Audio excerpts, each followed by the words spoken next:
ছাত্রলীগ এবং ছাত্র রাজনীতি নিষিদ্ধ।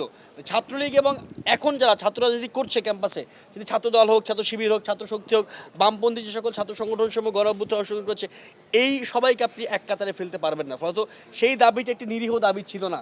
ছাত্র রাজনীতি বন্ধের দাবি নিরীহ দাবি ছিল না। এর মাধ্যমেই মূলত আমাদের ছাত্র রাজনীতির যে সংস্কারের দাবি সেইটাকে পিছিয়ে দেওয়া হয়েছে এবং তার পরিবর্তে তার প্রেক্ষিতেই তার ফলাফলে আজকে চট্টগ্রাম এবং ঢাকা বিশ্ববিদ্যালয়ের পরিস্থিতি উত্তেজনাকর পরিস্থিতি সৃষ্টি হয়েছে।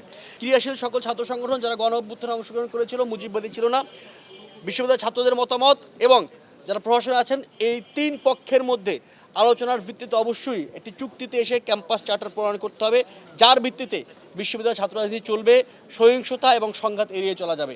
এটি যদি না হয় তাহলে সামনের দিনে এরকম উত্তেজনাকর পরিস্থিতি সৃষ্টি হতে কেউ বিরত রাখতে পারবে না। ফলত আজকের এই দিনে এরকম উত্তেজনাকর পরিস্থিতি দাঁড়িয়ে আমরা বলতে চাই যে যারা এটি করছেন, ছাত্রদল এবং ছাত্র শিবির উভয় পক্ষকে আমরা জাতীয় ছাত্র শক্তির পক্ষ থেকে আহ্বান জানাচ্ছি যে আপনারা এই সংঘাত সহিংসতার পথ থেকে ফিরে আসুন।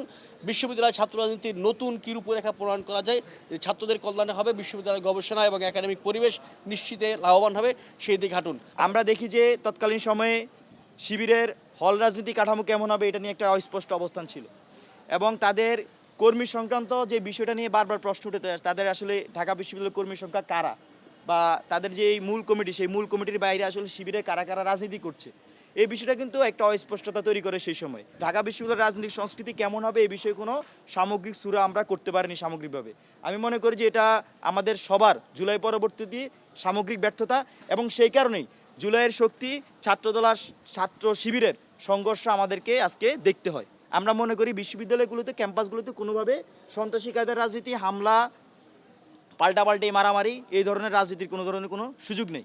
এবং আজকে যেটা এই বিজয় একাত্তর হলে যে উত্তেজনা তৈরি হয়েছে, সেই উত্তেজনার ফলে আমাদেরকে শিক্ষার্থীরা ফোন দিয়েছে, অনেকে জানিয়েছে যে আমরা খুবই ভীত সন্ত্রস্ত এবং এখানে যে কোনো সময় মারামারি হতে পারে।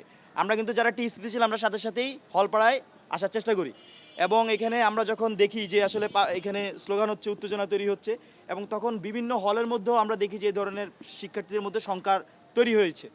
তো আমরা আশঙ্কা করছি যে এই যে উত্তেজনা যাতে ঢাকা বিশ্ববিদ্যালয়ে কোনোভাবেই সংঘর্ষে পরিণত না হয় এবং ঢাকা বিশ্ববিদ্যালয়ে যে সাধারণ শিক্ষার্থীরা যারা জুলাইয়ে অংশগ্রহণ করেছিল, যারা ক্যাম্পাসে একটা স্থিতিশীল পরিবেশ চায়, শিক্ষার পরিবেশ চায়, তারা কোনোভাবে এই সংঘর্ষ চায় না